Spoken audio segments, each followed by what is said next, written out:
This is your turn number 1, part C. So we're going to look at our equations. Notice we've got different variables, a and b, which is perfectly fine. And look, they're nicely lined up again. And oh, how convenient.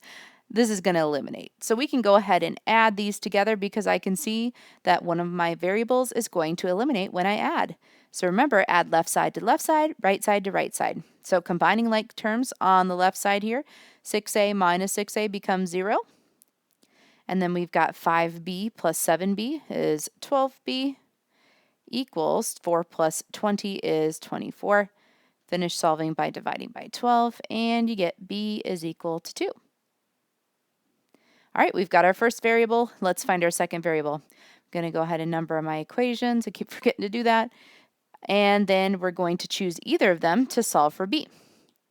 I'm just going to do equation number 1 because then I don't have to deal with this negative coefficient, but really it doesn't matter. You can do either one. It's not going to hurt anything. It's really not that much harder.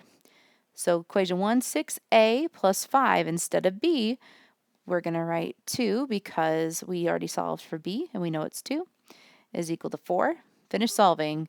So the 6a just hangs out, and then we have to find this product here so we can get rid of it to isolate the 6a. So 6a plus 10 equals 4. Now this is just a simple two-step equation. So isolate the variable on the left side.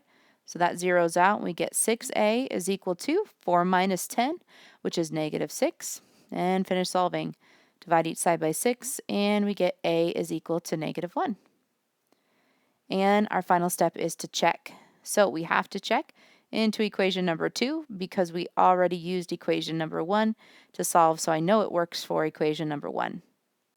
So equation number 2 is negative 6 times my a, and we just found out our a is negative 1, plus 7 times my b, and my b is 2, and we have to confirm that that really equals 20.